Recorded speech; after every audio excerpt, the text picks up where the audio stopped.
வணக்கம். இன்றைக்கி நம்ம பார்க்க போகிறது சிம்மராசிக்காரங்களுக்கு ராகு கேது பயிற்சி எப்படி இருக்க போகுது அப்படின்னு பார்க்க போகிறோம். ஸோ 2025 2026 ஸோ 1.5 வருஷம் ராகு கேது பயிற்சி.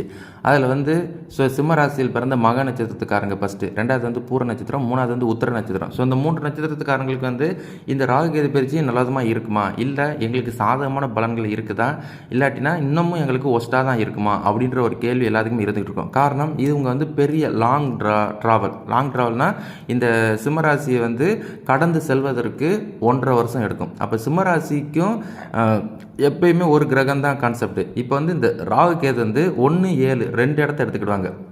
அப்போ இது வரைக்கும் 2, 8 இருந்த ராகு கேது இப்போ 1, 7 ட்ராவல் பண்ணாங்க. அப்போ இங்கே ரிவர்ஸில் உங்களுக்கு ட்ராவல் ஆவாங்க. அப்போ ரிவர்ஸில் ட்ராவல் ஆகிறது எங்களுக்கு சாதகமான பலன்களா அப்படின்னு ஒரு கேள்வி இருந்துகிட்டு இருக்கும். அதில் கான்செப்ட் என்ன அப்படின்னா, ராகு கேது கெட்டவர்கள். ஸோ இந்த கெட்டவர்கள்லேயும் ஒரு சில நேரம் நமக்கு பரமபத விளையாட்டு மாதிரி நமக்கு ஏனியும் கிட்டும், இல்லாட்டினா பாம்பும் கிட்டும். பாம்பு கிட்டாமல் கொத்த வாங்காமல் ட்ராவல் பண்ணிட்டோம்னா ஏனி மாதிரியே ட்ராவல் பண்ணி போய்கிட்டே இருக்கலாம். இல்லை ஏனியே கிடைக்கல அப்படின்ற பட்சத்துக்கு ஸோ நமக்கு கொஞ்சம் கஷ்டமான சூழ்நிலை தான். பட் இதில் நிறையா விஷயங்களை கொஞ்சம் பிரித்து ஒரு 10 பாயிண்ட் எடுத்து வச்சுருக்கேன். இது ரிலேட்டடாகவும் அதுக்கப்புறம் நம்ம ஜனன ஜாதகத்தின் ரிலேட்டடாகவும் ஒரு சில பாயிண்ட்ஸ் எல்லாம் எடுத்து வச்சுருக்கேன். ஸோ இந்த வீடியோ முடியும் போது உங்களுக்கு இது ராகுகேது நமக்கு சாதகமாக இருக்குதா இல்லை பாதகமாக இருக்குதா அப்படின்றது உங்களுக்கே தெரிய வரும். சரிங்களா? ஸோ அதன் அடிப்படையில் நமக்கு இந்த ராகுகேது பயிற்சியில் இந்த கேது பகவான் ராசியிலேருந்து ஸோ சிம்ம ராசியில கேது பகவான் இருந்து 1.5 வருஷம் அடுத்து சுப மற்றும் அசுப பலன்களை வழங்குவார். சரிங்களா? அப்போ இந்த கேது ராசியில் இருக்கிறார் அப்படின்னாலே நமக்கு என்ன, ராகு கேது ராசிக்கு 1, 7 வந்துட்டாலே காமனான எதுனா ஒன்று ஹெல்த் ரிலேட்டடான விஷயங்கள், திருமண வாழ்க்கை, திருமணம் பண்ண போகிறவர்கள், ஸோ காதல் வாழ்க்கையில் இருக்கிறவங்களுக்கெல்லாம் கொஞ்சம் முரண்பாடுகள் இருக்கும். ஸோ அதுதான் இந்த ராகு கேது. அப்போ மேஜராக இந்த ஒத்த விஷயந்தான். அப்போ ஹெல்த்தை டேக் கேர் பண்ணிக்கிட்டோம். காதல் வாழ்க்கையில் குடும்ப வாழ்க்கையில் நீங்கள் கவனமாக இருந்துக்கணும். ஸோ அப்போ காதல் குடும்பம் இல்லாதவ சின்ன பசங்களாக அப்படின்னா அசிய பேரண்ட்டு கூட நீங்கள் கவனமாக இருந்துக்கணும். அசிய பேரண்டாக இருக்கிறவங்க ஸோ உங்கள் பிள்ளைங்கள் கூட கவனமாக உங்கள் திருமண வாழ்க்கை குடும்ப வாழ்க்கையை நீங்கள் எடுத்து போகணும். ஸோ இதுதான் காமன் ஃபேக்ட். அப்போ இதை தாண்டி மற்ற விஷயங்கள் எங்களுக்கு செட் ஆகுமா, வேறு ஏதாவது அதிர்ஷ்டம் இருக்குமா, பணம் வருமா, இல்லை வேலைலாம் கிடைக்குமா, இல்லை ப்ரொமோஷன் இந்த மாதிரி விஷயங்கள்லாம் இருக்குமா அப்படின்ற ஒரு கேள்விக்கு ஒரு சில 10 பாயிண்ட்டுகள் இருக்குது. அதை உங்களுக்கு தெரியப்படுத்துகிறேன். இப்போ கேது உங்களுக்கு நீங்கள் ராசிக்கு வரும்போது ஆல்ரெடி இந்த ராசிக்கு வந்துட்டார். இப்போ ஒரு சில திட்டமிட்ட பணிகள் நீங்கள் திட்டமிட்டு வேலை செஞ்சீங்க அப்படின்னா, ஸோ திட்டமிட்டு ஸோ ஆல்ரெடி ப்ரீ பிளானடாக இருந்துச்சு அப்படின்னா அந்த இதெல்லாம் உங்களுக்கு வெற்றிகள் இருக்கும். ஸோ அப்போ அது எல்லாம் எந்த ஏஜ் கேட்டகரியில் நீங்கள் இருந்தாலும் உங்களுக்கு சாதகமான அமைப்புகளை இவர் ஏற்படுத்துவார். அதுபோல் உங்களுக்கு நெருக்கடிகள், ஸோ எப்பயுமே ஒரு நெருக்கடி இருந்துகிட்டே இருக்க மாதிரி இருக்கும். டிப்ரெஷன் ஆல்ரெடி 2, 8 இருந்த ராகுகேது மாதிரி தான் இவங்களும் செயல்படுவாங்க. பட் இப்போ என்னென்னா மென்டல் டார்ச்சர் அதிகமாக இருக்கும். ஸோ கேது ராசியிலே இருக்கிறதுனால கொஞ்சம் டிப்ரெஷனாக இருக்கிற மாதிரி இருக்கும். ஏதோ நமக்கு தலையில் பாரம் இருக்கிற மாதிரி ஒரு நெருக்கடி இருந்துக்கிட்டே இருக்கும். ஸோ அதனால் உடம்பை டேக் கேர் பண்ணிக்கோங்க. யோசிச்சு மோஸ்ட்லி சிந்திச்சுக்கோங்க. சரிங்களா? ஸோ அதே மாதிரி மனதில் ஒரே குழப்பம். ஸோ கேது ராசிக்கு வந்துட்டாலே நமக்கு இது நிழல் கிரகங்களில் சாயா கிரகம். ஸோ ஒரே குழப்படி இருக்கும். சரிங்களா? குழப்பம் ஏன் இருக்குது அப்படின்னாலே ராசியில் கேது உட்காந்தாலே நமக்கு எப்படின்னா இப்போ பாருங்கள், நம்ம தலை மேலே ஒரு பாரத்தை தூக்கி வச்சிட்டோம்னா நமக்கு எப்படி இருக்கும், அந்த கான்செப்ட் தான். ஒரு குழப்படி இருந்துக்கிட்டே இருக்கும். அதனால் குழப்பம் இல்லாத அளவுக்கு ஒரு 4 டைம் யோசிங்க, 5 டைம் யோசிங்க. அதுக்கப்புறம் நல்ல ஒரு அமைப்பு வந்துச்சுன்னா தாராளமாக அந்த வெற்றிகள், அந்த முடிவுகள் உங்களுக்கு சாதகமாக வரும். சரிங்களா? அதுபோக உடல் ஆரோக்கியம், ஸோ அதே தான் சேம் ராசிலே உங்களுக்கு கேது இருக்கிறதுனால ஹெல்த்தை டேக் கேர் பண்ணிக்கோங்க. உடல் ஆரோக்கியம் எந்த ரிலேட்டடாக இருந்தாலும் நரம்பு சம்மந்தப்பட்ட பிரச்சனைகள் உங்களுக்கு மைல்டாக இருக்கும். ப்ரெஷர் அதிகமாக இருக்கும். ஸோ அதில் நமக்கு இந்த பசியின்மை, ஸோ காற்று சம்மந்தப்பட்ட விஷயங்கள்லாம் உங்களுக்கு ஆட்டோமேட்டிக்காக இருக்கும். ஸோ அதனால் டேக் கேர் பண்ணிக்கோங்க. சரிங்களா? உடம்பு முக்கியம், கவனம். சரிங்களா? ஸோ அதில் புதிய முயற்சிகள் ஏதாவது செய்யலாமா அப்படின்ற ஒரு கேள்வி இருக்கும். ஸோ புதுசாக முயற்சிகள் பண்ணுறவங்களுக்கு ஒரு சில வெற்றிகள் உங்களுக்கு இருக்கும் அப்படின்றத நினைவில் வச்சுக்கோங்க. பட் ட்ரை பண்ணணும். புதிய முயற்சிகள் நீங்கள் ட்ரை பண்ணும் பட்சத்தில் உங்களுக்கு வெற்றிகள் இருக்கும் அப்படின்றத நினைவிலே வச்சுக்கோங்க. சரிங்களா? ஸோ அதுபோல் ராசியிலே கேது வந்துட்டார் அப்படின்னாலே நமக்கு ஆன்மீக தேடல் உங்களுக்கு இதுக்கப்புறம் கூடும். இது வரைக்கும் அந்த தெய்வ வழிபாடு இல்லை அப்படின்றவங்க இதுக்கப்புறம் தெய்வ வழிபாடு என்ன, இந்த ஜோதிட நாலேஜ் என்ன, ஸோ இன்னும் இந்த ஆன்மீக பயணங்கள் மேற்கொள்வதற்குரிய அம்சத்தை இவர் ஏற்படுத்துவார். ஸோ இப்போ அது ஒரு சிலருக்கு யூஸ்ஃபுல்லாக இருக்கும். ஸோ அது ஒன்று. மற்றபடி நமக்கு இந்த விவசாயம் சார்ந்த தொழில்களில் இருக்கிறவங்க இல்லை விவசாயம் தொழில் செய்ய போகலான்னு இருக்கிறவங்களுக்கு வந்து ஒரு ஆர்வத்தை ஏற்படுத்தும். ஸோ அப்போ விவசாயம் சார்ந்த விஷயங்கள் வந்து உங்களுக்கு சாதகமான அமைப்புகள் இருக்கும் அப்படின்றத நினைவில் வச்சுக்கோங்க. சரிங்களா? ஸோ அதுக்கப்புறம் வந்து கணவன் மனைவி. இப்போ கணவன் மனைவி அஸ் யூசுவல் நீங்கள் வந்து அனுசரித்து தான் சொல்லணும். அடுத்த ஒரு 1.5 வருஷத்துக்கு உங்கள் வீட்டில் ஒருத்தவங்க ஒன்று கணவர் சிம்மராசியாக இருக்கலாம், இல்லை மனைவி சிம்மராசியாக இருக்கலாம். யாராவது ஒரு ஆள் சிம்மராசியாக இருக்கிறீங்கன்னு வச்சுக்கோங்களேன். அந்த கணவன் மனைவிக்குள்ள கருத்து வேறுபாடு வராத அளவுக்கு நீங்கள் கவனமாக இருந்துக்கிறது நல்லது அப்படின்றத நினைவில் வச்சுக்கோங்க. சரிங்களா? ஸோ அதுபோல் வந்து வேலை இடத்துல பிரச்சனைகள் இருக்கும். ஸோ அப்போ நம்ம செய்கிற இடத்துல வந்து கொஞ்சம் நம்ம கோவம் வரும், நம்ம நினச்ச மாதிரி எதுவுமே இருக்காது, நம்மளை சுற்றி வந்து ஏதோ ஒரு நெகட்டிவ் ஆவரா இருக்கிற மாதிரி இருக்கும். ஸோ சம்டைம்ஸ் வந்து உடம்பு வந்து ஒத்துழைக்காது. ஹெவி ஒர்க் செய்கிறவங்களுக்குலாம் வந்து உடம்பு டயர்ட்னஸ் கொண்டு வந்துவிட்ரும். அதுபோல் வந்து நல்ல ஒரு மைண்ட் விட்டு வேலை செய்கிறவங்க, அந்த சிஸ்டம் பார்த்து வேலை செய்கிறவங்க, அந்த மாதிரிலாம் இருக்கிறவங்களுக்குலாம் வந்து பிரெயின் வந்து கொஞ்சம் இதாக இருக்கும். அதை மட்டும் டேக் கேர் பண்ணிக்கோங்க, உடம்பை டேக் கேர் பண்ணிக்கோங்க. அதே மாதிரி உடல் ஆரோக்கியம் டிகுவாலிஃபிகேஷன் ஆகாத அளவுக்கு நீங்கள் பார்த்துக்கிறது நல்லது. சரிங்களா?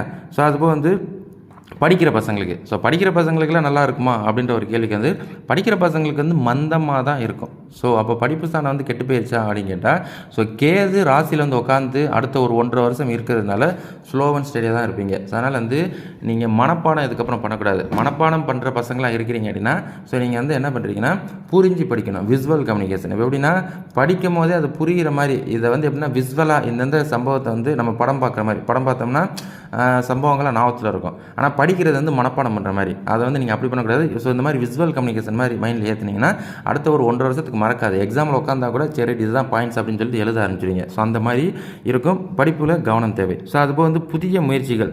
ஸோ எந்த ஒரு புதிய முயற்சிகளில் நீங்கள் களம் கன்றாலும் அதில் சிந்தித்து செயல்படுவதே நல்லது. ஏன் அப்படின்னா இப்போ வந்து புதுசாக வியாபாரம் தொடங்கலான் இருப்பீங்க, புதுசாக வேலை மாறலான் இருப்பீங்க, இல்லை புதுசாக வந்து ஒரு எக்ஸ்பெரிமெண்ட் பண்ணி பார்க்கலாம் அப்படின்னு இருப்பீங்க. ஸோ அந்த இல்லாட்டா ஒரு இன்வெஸ்ட்மெண்ட் பண்ணலான் இருப்பீங்க, இல்லை அடுத்தவங்க நம்பி ஒரு சில வேலைகள் செய்யலான் இருப்பீங்க. இதிலெல்லாம் வந்து யோசித்து முடிவெடுத்துக்கோங்க. ஏன்னா ராகு கேது பயிற்சி ஒன்று நம்ம ஏமாறுவோம், இல்லை நம்மளை நம்பினவங்களுக்கும் ஏதாவது சுச்சுவேஷன் மூலிமா ஸோ நம்ம அவங்கள ஏமாத்துற மாதிரி வந்துடும். ஸோ அதனால் வந்து எந்த ஒரு புதிய விஷயங்கள் செஞ்சாலும் யோசித்து செஞ்சுக்கோங்க. அதே மாதிரி நீங்கள் உண்டு, நீங்கள் தனித்து செயல்படுவதே நல்லது அப்படின்றத நினைவு வச்சுக்கோங்க. ஏன்னா அந்த கேது ராசியில் இருக்கும்போது டஃப்பாக தான் இருக்கும். சரிங்களா? ஸோ அதுபோல் வந்து நண்பர்களிடத்தை வந்து எப்போயுமே கவனமாக இருக்குங்க. ஸோ நண்பர்கள் வந்து நல்ல நண்பர்கள் கூட ட்ராவல் பண்ணுறங்க சந்தோஷம். அந்த நண்பர்களை வந்து உங்களுக்கு அகைன்ஸ்டாக திருப்பாமல் இருந்துட்டீங்க அப்படின்னா இன்னமும் சிறப்பாகவே இருக்கும். அப்போ இந்த ராகு கேது வந்து உங்களுக்கு சிம்டம்ஸாக அப்படின்னு கேட்டால் கேது வந்து கொஞ்சம் நெருடல் தான். ஸோ அப்போ ராசிலேயே கேது இருக்கிறதுனால சில விஷயங்கள் வந்து உங்களுக்கு நெருடலாக தான் இருக்கும் அப்படின்றத நினைவில் வச்சுக்கோங்க. சரிங்களா? அப்போ ராகு பகவான் எங்களுக்கு எதாவது பாசிட்டிவ் பண்ணுவாரா, ராகு வந்து கொஞ்சம் சிறப்பு தானே அப்படின்ற ஒரு கேள்வி இருக்கும்.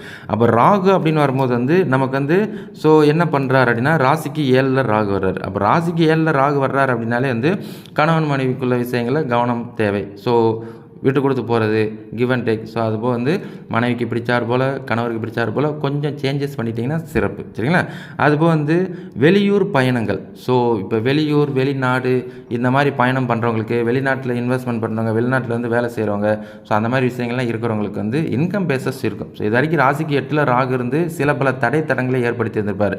இதுக்கப்புறம் வந்து உங்களுக்கு வந்து இன்கம் பேசஸ் வெளிநாட்டில் இருக்கிறவங்களுக்கு, வெளியூர் போகிறவங்களுக்கு, இல்லை வெளிநாட்டில் வேலை செய்கிறவங்களுக்கு, ஸோ வாட்டவர் அந்த மாதிரி இவங்களுக்குலாம் வந்து இன்கம் பேசஸ் வந்து இதுக்கப்புறம் நல்லாயிருக்கும். பணம் தான் எல்லாத்துக்கும் வாழ்வாதாரமாக இருக்குது. பணம் வருமா வராதா அந்த கேள்விக்கு உங்களுக்கு பண வரவுகள் இருக்குது அப்படின்றத நினைவில் வச்சுக்கோங்க. சரிங்களா? ஸோ அதுபோல் வந்து இது வரைக்கும் ராசிக்கு 8ல் இருந்த ராகு பகவானால் சில பல போலீஸ் கேஸு, கோர்ட்டு கேஸுன்னு இருந்திருக்கலாம், இல்லை சொத்து பத்து பிரச்சனை இருந்திருக்கலாம், இல்லை வேறு ஏதாவது சம்திங் விஷயங்கள்லாம் இருந்திருக்கலாம். அது வந்து உங்களுக்கு இந்த வருஷம் சாதகமாக மாறுவதற்குரிய அமைப்பை இந்த ராகு பகவான் ஏற்படுத்தார். உங்கள் தரப்பில் நியாயம் இருக்கும் பட்சத்தில் அதில் ரிலீவர் ஆனால் கூட சொல்கிறதுல அதுக்கெல்லாம் வாய்ப்புகள் இருக்குது. ஸோ அப்போ இதெல்லாம் பண்ணுவாரா அப்படின்னு கேட்டால் வாய்ப்புகள் இருக்குது அப்படின்றத உங்களுக்கு தெரியப்படுத்திக்கிறேன்.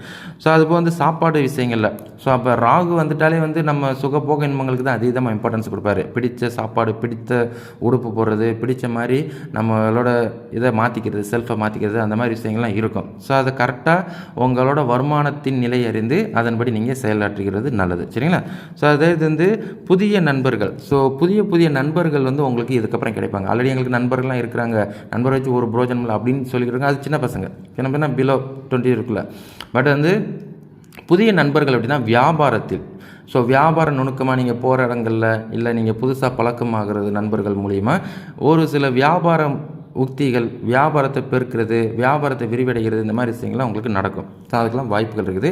அதன் மூலிமா புதிய நண்பர்கள் கிடைப்பதற்குரிய அம்சங்கள் இருக்குது அப்படின்றத உங்களுக்கு நினைவுபடுத்திக்கிறேன். ஸோ அதுபோல் வந்து சில திறமைகள், ஸோ திறமைகள் சார்ந்த விஷயங்கள், இப்போ வந்து நமக்குள்ளே வந்து சில பல திறமைகள் இருக்குது அப்படின்றத வந்து வெளிப்பாடுக்கு கொண்டு வருவார் இந்த ராகு பகவான். ஏன்னா இந்த ராகு பகவான் வந்து கணிச்சிருங்கிறங்க, இந்த ராகு பகவான் வந்து நம்மளோட ராசியை, சிம்ம ராசியை வந்து அவர் 7ஆம் பார்வையாக பார்க்கறதுனால நமக்கு வந்து சில பல விஷயங்களை வந்து நமக்கு ஏற்படுத்தா. அதான் எனக்கு இவ்வளோ திறமை இருக்குதா, நானும் இந்த மாதிரிலாம் பண்ணுவேனா அப்படின்ற மாதிரிக்கு உங்களுக்கு வெளிப்படுத்தாது. அது பெண்களாக இருந்தாலும் சரி, ஆண்களாக இருந்தாலும் சரி, சின்னவங்களாக இருந்தாலும் சரி, புதிதாக இப்போ ஃபீல்டுக்குள்ளே வர்றவங்க, படித்து முடித்ததுக்கப்புறம் இந்த உலகத்துக்கு நம்ம புதுசாக தான் வர்ற மாதிரி இருக்கும். அந்த மாதிரி பசங்களுக்கும் சில திறமைகளுக்கு உண்டான வேலைகள், திறமைகளுக்கு உண்டான பணம் வரவுகளுக்கு இவர் ஏற்படுத்துவார் அப்படின்றத நினைவில் வச்சுக்கோங்க.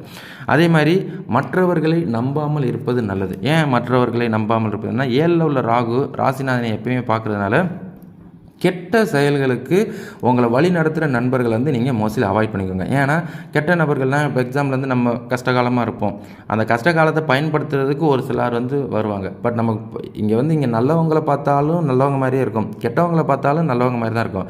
ஏன்னா வே ஆஃப் கம்யூனிகேஷன் தான், எல்லாருமே ஒரே மாதிரி தான் பேசுகிற மாதிரி இருக்கும். நல்லவன் பேசுகிறது கெட்டவன் பேசுகிறது ஒரே மாதிரி இருக்கும். இதில் எது உண்மை எது பொய்ன்னு கண்டுபிடிக்கிறது வந்து எப்படின்னா, நம்ம ஏமாந்ததுக்கப்புறம் தான் தெரிய வரும். அதனால் அந்த ஏமாற்றத்துக்கு மோஸ்ட்லி நீங்கள் இன்வால்வ் ஆகிடாதீங்க, சரிங்களா? ஸோ அதுபோல் வந்து புதிய தொழில்நுட்பம் சார்ந்த விஷயங்கள், இப்போ புதிதாக வந்து ஒரு சில விஷயங்கள் வந்து அவங்களுக்கு வந்து இம்ப்ரூவ்மெண்ட் பண்ணுவார். அப்போ புதிதாக தொழில்நுட்பங்கன்னா புதுசாக ஏதாவது ஸ்டார்ட் பண்ணலாம், புதுசாக ஒரு ஐடியாஸ் வரும், அதை வந்து டெவலப் பண்ணலாம் அப்படின்ற ஒரு இது. இல்லைன்னா புதிய வேலைக்கே போயிடலாம், இப்போ இருக்கிற வேலை சரியில்லை, நான் வேலைக்கு மாற்றம் பண்ண போகிறேன் அப்படின்றவங்களுக்கும் வேலை மாறலாம். ஸோ அது வந்து உங்களுக்கு சாதகமாக இருக்கும். அடுத்தது வந்து புதிய தொழில் சார்ந்த விஷயங்கள், ஒரு ஆல்ரெடி 2-3 பிஸ்னஸ் பண்ணிகிட்டு இருப்பீங்க, 3ஆவது ஒரு இதை வந்து உள்ளே கொண்டு வருவோம், இல்லை 4ஆவது ஒரு இதை கொண்டு வருவோம் அப்படின்னு உள்ளே கொண்டு வந்து ஒரு இன்ட்ரடியூஸ் பண்ணுறது, பிக்கப் ஆச்சுன்னா சிறப்பு. பிக்கப் ஆகலைன்ற பட்சத்துக்கு அதுக்கு ஒரு எஃபர்ட் போடுங்க, கண்டிப்பாக ஸ்கோர் பண்ணுவீங்க, சரிங்களா? அதே வந்து இங்கே வந்து யாரையும் நம்பி ஏமாறாமல் இருப்பது நல்லது, அடுத்த பாயிண்ட். இப்போ எப்படின்னா, ராகுகேது வந்து 1-7ல் இருக்கிறாங்க அப்படின்னாலே வந்து நம்ம வந்து கெட்ட நபர்களை வந்து அதீதமாக நம்புறதுக்குரிய விஷயத்தை கொண்டு வந்துடுவாங்க. இதில் யார் நல்லவங்க யார் கெட்டவங்கன்றது அளவுக்கு நம்மளுக்கு தெரியாத அளவுக்கு கொண்டு வந்துடும். அதனால் யாருக்கிட்ட நீங்கள் இன்வால்வ் ஆனாலும் சரி, நீங்கள் வந்து கரெக்டாக பயபக்தியோட பட்டும் படாமல் இருந்துக்கோங்க. இல்லாட்டினா பியூராக வர நம்பிட்டீங்க அப்படின்னா அதுக்கு ஏமாற்றம் கண்டிப்பாக இருக்குது அப்படின்றத நினைவிலே வச்சுக்கோங்க, சரிங்களா? அதுபோல் வந்து வேலை மாற்றம்லாம் எங்களுக்கு சாதகமாக வருமா, வேலை இடத்துல வந்து எனக்கு வந்து வெற்றி கிடைக்குமா, ஒரு ப்ரொமோஷன் கிடைக்குமா, ப்ரொமோஷன்லாம் இருக்கா இல்லையா அப்படின்ற ஒரு கேள்விக்கு வேலை இடத்துல மாற்றம் இருக்குது. அதே மாதிரி ப்ரொமோஷனுக்கு வாய்ப்புகள் இருக்குது, அதை நீங்கள் கரெக்டாக பயன்படுத்திக்கிடலாம். ஏன் அப்படின்னா, இந்த ராகுகேது பயிற்சி வச்சு மட்டும் சில விஷயங்கள் நடக்காது. உங்களுக்கு இன்னமும் இதர சூரியன் இருக்கிறாரு, குரு பகவான் இருக்கிறாரு, சனி பகவான் அப்படின்ற மற்ற கிரகங்களோட பயிற்சிகளும் இருக்குது அப்படின்றத நினைவில் வச்சுக்கோங்க. அதே மாதிரி வாய்ப்புகள் இருக்குது, வேலை மாற்றம் பண்ணுறவங்களுக்கு வேலை மாற்றத்துக்கு வாய்ப்பு இருக்குது. ப்ரொமோஷன் எதிர்பார்த்துட்டு இருக்கிறவங்களுக்கு ப்ரொமோஷன் இருக்குது. அதை தவிர்த்து உங்களுக்கு வந்து வியாபாரம் வந்து சூழலுக்கு ஏற்ப வந்து செயல்பாடுகள் இருக்கும். இப்போ வந்து வியாபாரம் வந்து ரெகுலராக சீராக இல்லைன்னு ஏதோ இப்போ என்ன ஒரு பண்டிகை சார்ந்த விஷயங்களில் வியாபாரம் ஆகுது, ஏதாவது முக்கியமான லீவு சார்ந்த விஷயங்களில் வியாபாரம் ஆகுது அப்படின்ற மாதிரி உங்களுக்கு இருக்கும். சூழலுக்கு தகுந்தாறு போல் வியாபார நுணுக்கங்களை நீங்கள் மாற்றிக்கிட்டே இருங்க. இப்போ என்ன ஃபிக்ஸ்டு, இது வரைக்கும் நான் ஃபிக்ஸ்டாக தான் இருந்தேன், பட் இதுக்கப்புறம் வந்து இப்படி தான் இருப்பேன், அந்த மாதிரி அந்த கான்செப்ட் பழைய பஞ்சாங்கம் ஒத்து வராது, சரிங்களா? இங்கே வந்து புதுசாக உருட்டணும், புதுசாக மாவு அரைக்கணும். அந்த மாதிரி விஷயங்கள் தான். அதே மாதிரி வந்து சூழலுக்கு தந்தார் போல் வியாபாரத்தில் வெற்றிகள் இருக்கும். அப்போ சூழ்நிலை அறிந்து மார்க்கெட்டு வேல்யூ அறிந்து வியாபார நோக்கங்களை மாற்றி கொண்டு வாங்க. அதுக்கும் உங்களுக்கு இன்கம் பேசஸ் இந்த ராகு பகவான் ஏற்படுத்துவார் அப்படின்றத உங்களுக்கு தெளிவுபடுத்திக்கிறேன். அதுபோக வந்து வர்த்தகம் இன்வெஸ்ட்மெண்ட் பண்ணுறவங்க, ஃபோரெக்ஸ் ட்ரேடிங்கு, அதுபோக இதர ஆன்லைனில் விளாண்டுக்கிட்டு இருக்கிறவங்க, கேமிங்காக இருக்கட்டும், வாட் அந்த மாதிரி விஷயங்களில் நீங்கள் இருக்கிறீங்க அப்படின்னா பேராசை பெரு நஷ்டம். அந்த கான்செப்ட் தான். அப்போ அதீதமாக ஆசைப்பட வேண்டாம். 100 வெள்ளி ஒரு நாளைக்கு கிடைக்குதா, 1000 ரூபா ஒரு நாளைக்கு கிடைக்குதா, ஓரளவு இன்றைக்கி வச்சு இதை பேலன்ஸ் பண்ணிடலாம் அப்படின்னு நினைக்கிறவங்களுக்கு இது சிறப்பாகவே இருக்கும். அதீத ஆசைப்பட்டீங்க அப்படின்னா கொஞ்சம் ஏமாற்றம் கிடைக்கும். அதனால் அந்த மாதிரி ஆசைக்குள்ளே போயிடாதீங்க. அப்போ இதுதான் வந்து மேஜராக ஒரு சில பாயிண்ட்டுகள் உங்களுக்கு இருக்குது. இதை தவிர்த்து நம்ம ஜனன ஜாதகம் பாருங்கன்னு ஒரு சில ஜோதிடர்கள்லாம் சொல்லுவாங்க. அப்போ ஜனன ஜாதகம் அப்படின்னு வரும்போது வந்து நமக்கு இப்போ காமனாகவே வந்து இந்த மக நட்சத்திரம், பூர நட்சத்திரம், உத்திர நட்சத்திரம், இந்த இவங்களெல்லாம் வந்து இந்த மாதிரி ஏஜ் கேட்டகரியில் தான் நீங்கள் இருப்பீங்க. அதை நான் பிரித்து தான் வச்சுருக்கேன். அப்போ எக்ஸாம்பிள் வந்து நீங்கள் மக நட்சத்திரத்தில் பிறந்திருக்கீங்க அப்படின்னா, ஸோ மக நட்சத்திரம் அப்படின்னாலே வந்து வந்து கேது மாதசம் ஸ்டார்ட் ஆகும். ஸோ கேது மாதசம் 7 வயசு வரைக்கும் இருக்கும். அப்போ 7 வயசுக்கு அப்புறம் வந்து இவங்களுக்கு சுக்கிர மகாதசை ஓடிட்டுருக்கும். அப்போ இந்த பசங்களுக்கெல்லாம் நல்லா இருக்குமா அப்படின்னு கேட்டால், இப்போ 27வது வயசுக்குள்ளே இருக்கிற சின்ன பசங்களுக்கு படிப்பு ஸ்தானம் ஓகே ரகம் தான். ஸோ காரணம் வந்து சுக்கிரன் திசை நடத்தும் போது இந்த ராகு கேது சுக்கிரனுக்கு வந்து சுபராகவே இருப்பார். ஸோ சுக்கிரன் வந்து டிகுவாலிஃபிகேஷன் பண்ணுறதுக்கு வாய்ப்பில்லை. அதனால் இந்த பசங்களாம் நல்லாவே படிப்பாங்க, உடம்பை ஓரளவு டேக் கேர் பண்ணிக்கோங்க. அதுதான். அதை தவிர்த்து வந்து நாங்கள் வந்து ஸோ 27லேருந்து 25லேருந்து நாங்கள் 43ல் இருக்கிறோம்னா அப்படின்ற ஒரு கேள்வி இருக்கும். அப்போ 25லேருந்து 43க்குள்ளே இருக்கிறீங்க அப்படின்னா உங்களுக்கு சூரிய தசை சந்திர தசை இந்த 2 தசையில் தான் இருப்பீங்க. இது யார் அப்படின்னா மக நட்சத்திரம். அப்போ உங்களுக்கு வந்து இந்த வேலை நிமித்தமான விஷயங்கள், குடும்ப வாழ்க்கை நிமித்தமான விஷயங்கள்லாம் உங்களுக்கு சீராகவே இருக்கும். காரணம் சூரியன் அதிபதியே திசையை நடத்துவார். அப்போ அதிபதி திசையில் ராகு கேது நடத்தும் போது கொஞ்சம் பப்பு வேகாது. சரிங்களா? அதே மாதிரி சந்திரனும் திசையை நடத்தினா மனோகாரகன் ஸ்ட்ராங்காக இருப்பீங்க. ஸோ மனதாக தான் ஒரு சிலர்லாம் சொல்லுவாங்க, எனக்கு இந்த மாதிரி அப்படி இப்படின்னு சொல்கிறாங்க, பயமுறுத்துறாங்க, ஆனால் எனக்கு அப்படி ஒன்றும் இல்லை அப்படின்ற மணிக்கு நல்ல ஒரு மனநிலையோடு இருப்பீங்க. ஸோ அப்போ 27லேருந்து 43 வரைக்கும் உள்ள நபர்கள் ஓகே ரகம் தான். சரிங்களா? அடுத்து வந்து 43லேருந்து 50 இருக்கிறவங்களுக்கு வந்து செவ்வாதசை நடக்கும். செவ்வாதசை உங்களை வந்து ஹார்டான உழைப்பாளியாக வச்சுருக்கோம். நல்ல ஒரு ஃபீல்டு ஒர்க் பண்ணுறாள், டிரான்ஸ்போர்ட்டேஷன் ரிலேட்டாக இருக்கிறவங்களுக்குலாம் வந்து ஒரு ஸ்கோர் பண்ண வைக்கும். காவல்துறை சம்மந்தப்பட்ட ரிலேட்டடு, லாயர் சம்மந்தப்பட்ட ரிலேட்டெலாம் இருக்கிறவங்களுக்குலாம் இந்த ராகு கேது பயிற்சி உங்களுக்கு வாக்கு வன்மை ஸ்ட்ராங்காகவே இருக்கும். ஸோ வே ஆஃப் கம்யூனிகேஷன் நல்ல விதமாக இருக்கும். அது போக வந்து ஸோ 50லேருந்து 68 இருக்கிற உங்களுக்கு ராகு தசை ஓடிட்டுருக்கும். ஸோ ராகு தசை ஓடுறவங்களுக்கு வந்து ராகு கேது பயிற்சி நல்லா இருக்குமான்னு கேட்டால் ஹெல்த் இஷ்யூஸ் அதிகமாக கொடுக்கும். ஹெல்த்தை டேக் கேர் பண்ணிக்கோங்க. அதேமாதிரி ராகு கேது இந்த நம்பர் யோகம், லாட்ரி யோகம், ஸோ எதிர்பாராத இந்த லோன் இந்த மாதிரி விஷயங்களுக்குலாம் வாய்ப்புகள் இருக்கும். இல்லை நீங்கள் எதாவது கைமாற்று கேட்டிருந்தா கூட அதுவும் இருக்கும். மற்றபடி ராகு திசையிலே ராகு கேது நடக்கும்போது வந்து சில பல அலைச்சல், தொந்தரவு, தொல்லைகளை கொடுத்துரும். அதனால் அந்த மாதிரி அலைச்சலுக்குள்ளே வராமல் இருப்பது நல்லது. ஸோ அதை மட்டும் கரெக்டாக பார்த்துக்கோங்க. ஸோ அப்போ இதுதான் வந்து மக நட்சத்திரத்துக்கு. ஸோ அதுக்கப்புறம் வந்து நாங்கள் வந்து பூர நட்சத்திரம்னா, பூர நட்சத்திரத்துக்கு எங்களுக்கு எப்படி அப்படின்ற ஒரு கேள்வி இருக்கும். ஸோ ஜோதிட சாஸ்திரங்களில் உள்ளவங்களுக்கு ஓகே, ஜோதிட சாஸ்திரம் இல்லாதவங்களுக்கு வந்து ஒரு கியூரியாசிட்டி இருக்கும். ஸோ அதுக்குரிய தெளிவுரை தான். அப்போ இந்த பூர நட்சத்திரத்துக்காரங்களுக்கு வந்து சுக்கிரதசை மினிமம் ஒரு 18, 20க்குள்ளே நீங்கள் இருக்கிறீங்க அப்படின்னா அது சின்ன பசங்க. அப்போ சின்ன பசங்கன்னா படிக்கிற பசங்க. ஸோ படிக்கிற பசங்களுக்கு படிப்பை பற்றி பிரச்சனை இல்லை. சுக்கிரன் வந்து வலுவாக டேலண்டட். ஸோ அவர் வந்து அசுரகுரு. அப்போ நல்லாவே உங்களை பேலன்ஸ் பண்ணார். அப்போ விட்டு போன படிப்பை தொடரலாம் இருக்கிறவங்களுக்கும் சரி, படிச்சுக்கிட்டு இருக்கிறவங்க வந்து ரிலாக்ஸாகவே படிக்கலாம். ஸோ அப்போ படிப்பு தானே இவங்களுக்கு மோஸ்ட்லி டீகுவாலிஃபிகேஷன் ஆகாது. ஸோ அது ஒரு பாசிட்டிவ். அப்போ அதுக்கப்புறம் வந்து நாங்கள் வந்து 20லேருந்து 36 இருக்கிறோம்னே அப்படின்னு அடுத்து ஒரு 16 வருஷம், அந்த 20லேருந்து 36 வயசுக்குள்ளே இருக்கிறவங்களுக்கு வந்து உங்களுக்கு வந்து சூரிய தசை சந்திர தசை ஓடும். அப்போ இந்த சூரிய தசை சந்திர தசை ஓடுறவங்களுக்கு வந்து ஒரு துடிப்பாக நீங்கள் இருப்பீங்க. நல்ல மனோதைரியம் பெற்ற இந்த சிம்மராசிக்காரங்களாக இருப்பீங்க. சிம்மம் பூரம். அப்போ உங்களுக்கு பாசிட்டிவ் தான். நீங்கள் எதிர்பார்க்குற மாதிரி அம்சங்கள் உங்களுக்கு இருக்கும். புதுசாக வேலை, புதுசாக புது முயற்சிகள் ட்ரை பண்ணுறது, ஒரு மனோதைரியம், இந்த எப்படின்னா அதான் இந்த புதுசாக வர்றவங்க இந்த ஃபீல்டுக்குள்ளே படித்து முடித்தோடனே இந்த உலகத்துக்கு வர்றவங்களுக்கு வந்து ஒரு ஆப்பர்ச்சுனிட்டிஸை ஏற்படுத்துவார். அப்போ திருமண காரியங்கள்லாம் வாய்ப்பு இருக்குதான்னு கேட்டால் இருக்குது. ஏன் அப்படின்னா உங்களுக்கு வந்து இந்த காலகட்டங்களில் வந்து சூரிய தசையும் சந்திர தசையும் நடக்கும். அப்போ 20வது வயசுக்கு மேலே சூரிய தசை சந்திர தசை நடக்கிறதுனால திருமண காரியங்களுக்குரிய வாய்ப்புகளும் இருக்குது. அதை ஏற்படுத்துவாங்க. திருமணம் பண்ணால் கூட அடுத்த ஒரு 1.5 வருஷம் கவனமாக இருந்துக்கணும். வார்த்தைகளில் கவனம் தேவை. அதே தான் இந்த மக நட்சத்திரத்துக்காரங்களுக்கும் 27வது வயசு வரைக்கும் வந்து சுக்கிரனே திசை நடத்துறதுனால அவங்களுக்கும் திடீர் திருமணங்கள்லாம் நடக்கும். திருமணத்துக்கு வாய்ப்புகள் இருக்குது அப்படின்றது நான் படுத்திக்கிறேன். சரிங்களா? அப்புறம் வந்து நாங்களும் வந்து 36லேருந்து 43 செவ்வாய் தசை, 43லேருந்து 61 ராகு தசை. அப்போ இந்த 43, 61 இந்த கேட்டகரியில் இருக்கிறவங்களுக்கும் அதே தான். ஸோ நீங்களும் இந்த நல்ல ஒரு ஹார்ட் ஒர்க் பண்ணுறவங்களா இருக்கிறீங்க அப்படின்னா இந்த ராகு உங்களை ரொம்ப டிகுவாலிஃபிகேஷன் பண்ண மாட்டார். காரணம் செவ்வாய் திசையை நடத்துவார். அப்போ செவ்வாய் திசை வந்து உங்களுக்கு வந்து ராகு செவ்வாய் போலவே உங்களுக்கு ராகு வந்து சனியை போலவே செயல்படுவார். இந்த கேது வந்து செவ்வாய் போலவே செயல்படுவார். ஸோ அப்போ ராகு கேது பயிற்சி வந்து இந்த செவ்வாய் தசைக்காரங்களுக்கு வந்து உங்களுக்கு பாசிட்டிவாக தான் இருக்கும். சரிங்களா? அது இருந்து ராகு தசை எங்களுக்கும் நாங்களும் வந்து 43லேருந்து 61க்குள்ளே நாங்கள் இருக்கிறோம் அப்படின்னா கூட உங்களுக்கும் எதிர்பாராத பணப்பறவு. ஸோ நம்பர் யோகம், லாட்ரி யோகம், அது போக லோன் அப்ளிகேஷன் பண்ணுறது இதெல்லாம் வந்து உங்களுக்கு கிட்டும். அதுக்குரிய இன்கம் பேஸ் ஹார்ட் ஒர்க்லாம் நீங்கள் பண்ணுறீங்க, கொஞ்சம் ஸ்மார்ட்டாக நுணுக்கமாக செய்கிறவங்களுக்குலாம் இன்கம் பேஸஸ்லாம் இருக்கும் அப்படின்றத நினைவில் வச்சுக்கோங்க. அதுக்கப்புறம் வந்து என்ன, நாங்கள் 61லேருந்து 77 குரு தசையில் இருக்கோம். குரு தசையில் இருக்கிறவங்களுக்கு உடல் ஆரோக்கியம்லாம் ஓகே, நல்ல ஒரு மனநிலையோடு இருப்பீங்க. சிந்தித்து செயல்படக்கூடிய கெப்பாசிட்டி, ஆன்மீக பயணங்கள், ஸோ கோயில்களும், ஸோ இந்த மாதிரி சுற்றுலா அந்த மாதிரி போயிட்டு வரக்கூடியவங்களாம் இருப்பீங்க. அப்போ உங்களுக்கு பாசிட்டிவாக இருக்குன்னு கேட்டால் உங்களுக்கும் பாசிட்டிவாக தான் இருக்கும். சரிங்களா? ஸோ இதில் வந்து உங்களோட எண்ணம் செயலை அறிந்து இவர்கள் செயல்படுவார்கள். கெட்ட விஷயங்களை மட்டும் அதீதமாக வழி நடத்திடாதீங்க. சரிங்களா? ஸோ அப்புறம் வந்து லாஸ்ட்டாக வந்து சிம்மராசி உத்திர நட்சத்திரம்.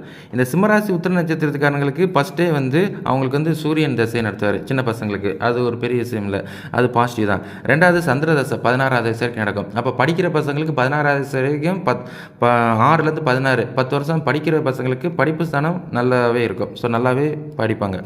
அதுக்கப்புறம் வந்து 16லேருந்து 23 செவ்வாய் தசை திருமண காரியங்களுக்கு முயற்சி பண்ணுறவங்க, புதுசாக வெளிநாட்டு முயற்சிகள் பண்ணுறவங்க, புதிய வேலை அந்த மாதிரி விஷயங்கள் பண்ணுற பசங்களுக்குலாம் வந்து அதுவும் சாதகமாகவே இவர் செயல்படுவார். அதுக்கப்புறம் ராகு தசை, இது வந்து தான் டேஞ்சர். இந்த 23லேருந்து 41 இருக்கிறவங்களுக்கு தான் திருமண காரியங்கள் கொஞ்சம் கிட்டாது.